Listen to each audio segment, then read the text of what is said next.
Hello viewers, we thank God for the gift of life, for the grace to be alive at such a season as this. We give God the glory for seeing us through till this time. All honor be to Him. I want you to know that this season has not caught God unawares. God is aware. As far back as November 2019, God knew that this was going to happen. As a church family, He took us through the story of Elijah in the book of 1 Kings chapter 17 and 18, showing us how He provided for Elijah in the midst of famine in the land of Israel. Just a little after that, as we stepped into the year 2020, the Lord took us to Genesis chapter 15 verse 1, where He was talking to Abraham and encouraging him not to be afraid. He told Abraham, I am your shield and your exceeding great reward. We thank God that He's a faithful Father. Just as He promised Abraham, He has given promise to all His children all over the world this season. He's going to keep us.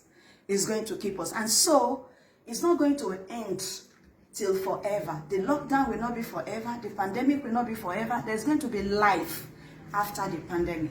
Now, what we should keep ourselves busy doing right now is begin to prepare for that life after the pandemic.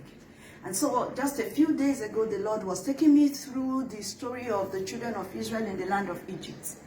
There was actually a season of plagues, which is similar with the pandemic we are going through right now. God dealt with the land of Egypt with plagues 10 times. It was a terrible situation. But listen, they came out of it. It didn't last till forever. However, as they were coming out, as Egypt was counting their woes and their pain and telling their sad story, Israel came out with so much riches.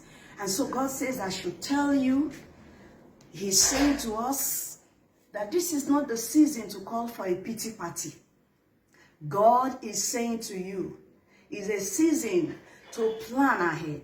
It's a season to think ahead, to come out of this pandemic situation and this lockdown with rich ideas, rich plan, rich vigor to life, rich mentality of not only I but we, mentality of looking after yourself, but not only yourself, looking after others.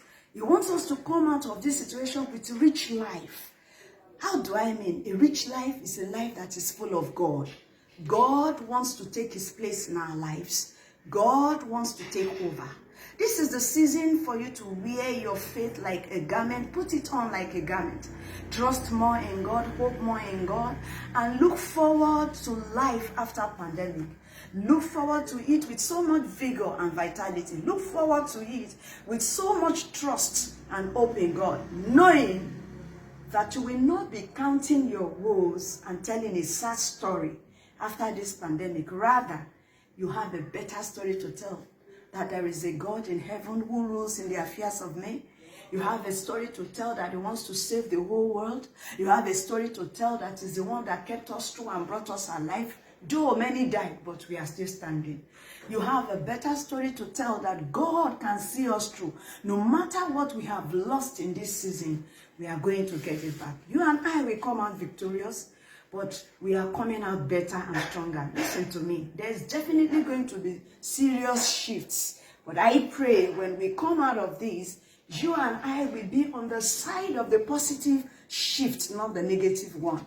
Those who have a better story to tell, those who love God more, those who serve God more, those who love others more, those who are not only concerned about themselves alone, but who care about others around them, those who are community builders, those who have a lot to offer to the world to give them hope. And so I want you to remain hopeful, remain trusting. We shall see again after the pandemic. We shall see again after the lockdown. God bless you.